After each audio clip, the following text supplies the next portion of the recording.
In our lives, what Chris and I experienced with this law is our mother is a huge giver. Like, she is extreme. Like, you could be a stranger and standing in the rain, she'll take her coat off and give the stranger her coat, and then her car keys also. Like, go get in the car for a little bit and get warmer. She is constant, but she misses a lot of times. Most of the time, she misses the other piece of it, which is giving to herself.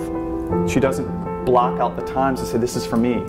She's getting better at it. She's been doing yoga for I don't know how long we've been open, for almost 10 years now. But that's like the first real thing that's like, let me give myself this gift. And it's what the profound shift for her is that when she does that, she has more energy to give. And so we can go extreme one way or the other. People that are stuck in this poverty consciousness, survival consciousness, which is a good majority of the planet, in my opinion. But a lot of people get caught up in this idea that there isn't enough, that we have to fight to survive, right? That it's Darwin's idea of survival of the fittest, that we have to struggle. There's a lack of resources, and there's only a little bit of the pie for everybody, and you have to fight to get a bigger piece of that pie. So we get caught up in that, and the other side of it, where you have people that just take and take and take and take and take and never give. Right? And there has to be that balance. It's the airplane rule, guys. What's the first thing that I said stewardess the other day, and a student came out and was like, dude, that is so old school. They're flight attendants. They're not stewards or stewardesses. It's like, yeah, I'm old school, sorry. What's the first thing they say when you get on a plane? After they go through some of the other stuff you have in your seat, right? It's the oxygen mask. When the oxygen masks come down, put it on you first before you put it on somebody else.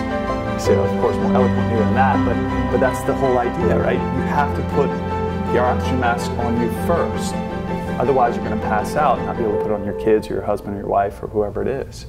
It's the same thing in life, because it's such a beautiful metaphor for life. We have to put our oxygen mask on us first. We have to give to ourselves first. We have to find that balance in order to be as skillful and proficient at giving as we can be. Right? Otherwise, will be out of balance and be, eventually possibly get sick. So. Practice what I was just writing I want to do, so. Isn't it beautiful how the universe just unfolds like it right at the perfect time? Yeah, so I'm hoping I can help her with her playlist later. Yeah, and it's those things that mean more. Like, I was talking to Scott about it, and when I first, was introduced to this book, this law, I was always like, nah, that doesn't make sense to me. But I was coming from a background of like being like poor, but it was funny. I told Scott, I was like, but even then I had examples. Like my mom, like we were like on welfare. Like it was a struggle.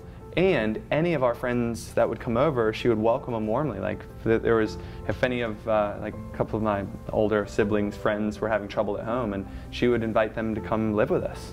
No questions asked, not even a second thought. Like, and think about it, like we're not doing well. Like I remember vividly, like, she would have to just give like $10, to the power bill each month, just so that they know that we're still trying, but we just can't give the full $50. Like you see how like that wired tight, like we are struggling. Survival is not imminent. Like we may not make it, like through the next pay period.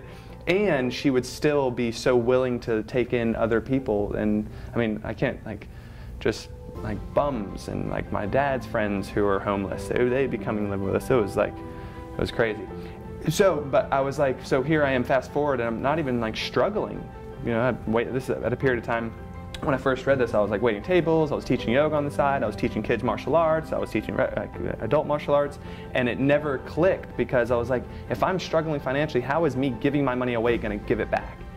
I've reconciled that, because money is it's energy, right? This bill means nothing except the value that we place on it, and that value is energy. Right? So I do a service, I provide my energy to you, and you give me this bill that represents an amount of energy that we all collectively agree upon. Right? But really at the core of it, that dollar bill it has no value unless we say it has value. Right? So I take money out of it and I'm like, oh, it's energy exchange. Now it makes sense. What can I do? Like if this money means something to somebody, yeah. A kid walked up just the other day, and this is forever not my norm, and he was just selling stuff like candy and stuff, and I'm like, no, that's not her. That's not. Just I'll take it, but I'm going to throw it away. I'll just give you the money. You just do whatever you need to do with it. We'll talk about nutrition later. But the point was, I was like, no, he's getting $10, period. That's all that's going to be. And then I was like, I'll take the candle, because my wife likes candles. But that was it was a moment where I was like, man, I've come a long way and not even hesitating to say, yes, you're getting $10. Because there was a period of time when I was like, no, I have a poverty consciousness where that's not happening because I feel like I'm struggling to survive. That means you don't get what you're asking for.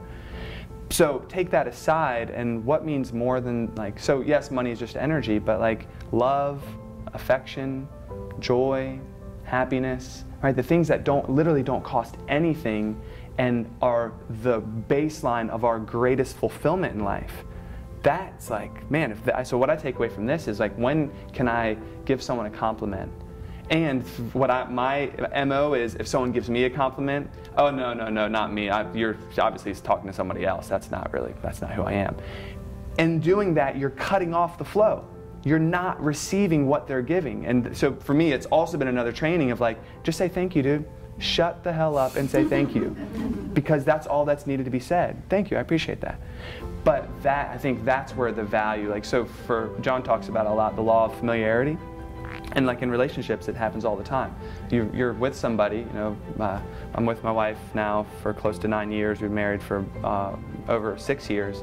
And my aim is to treat her as if we were first dating still. And what that means is, in the law of giving, I'm like, I want to give love, I want to tell her how beautiful she is, I want to do all the things that I did when I was in the beginning trying to get her to fall in love with me, that once like, okay, you're in love with me now, whoo, I don't gotta do any of that shit anymore. I got you, I got the ring on your finger. Right? Got you, like, 2 kids, I got you. Yeah. I got you, bitch. Like, there's a comic that says that, I forget who it is. Dave Chappelle, that's it. But anyway, so what happens is, like, then that flow stops because I take for granted her presence. I stop giving all the things that made love so like abundant and exciting and the romance of it. And all that is, and it's a belief system that this is what a mature relationship should be like. Bullshit. So what this law specifically did was like, no, I'm going to keep fire happening in our relationship by giving her everything that I'm looking for in a relationship. Love, affection, like being funny and quirky and cute, and of course there's arguing, of course there's like, you know, we have tough times, but like they're so few and far between because we're so busy giving each other love. And so this is the other thing, and it's like, Scott and I were talking about it when we're surfing, there's this like kind of territorial like weirdness in the water where like you're trying to like take every wave and be the man in the water, and that energy sucks, and I don't appreciate those people at all.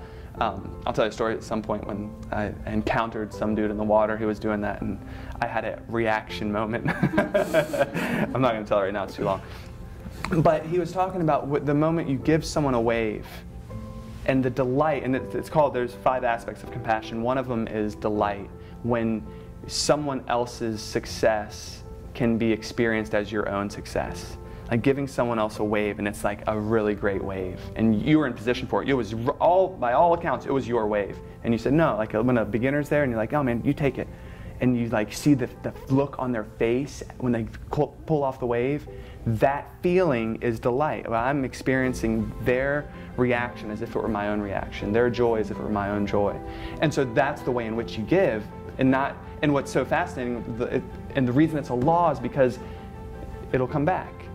Maybe not immediately, but if you give someone enough, like in that relationship, like we had a really wonderful relationship, but I wanted to dial it up a notch. And all of a sudden, all the love that I was giving, she started in her own way giving it back.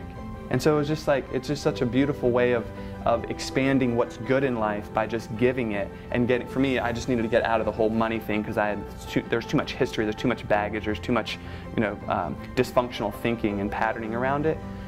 So what's happened is once I started seeing all the like what life's really about, that fulfillment piece, it started whittling away at my patterning around money, and now I have a more healthy relationship with it.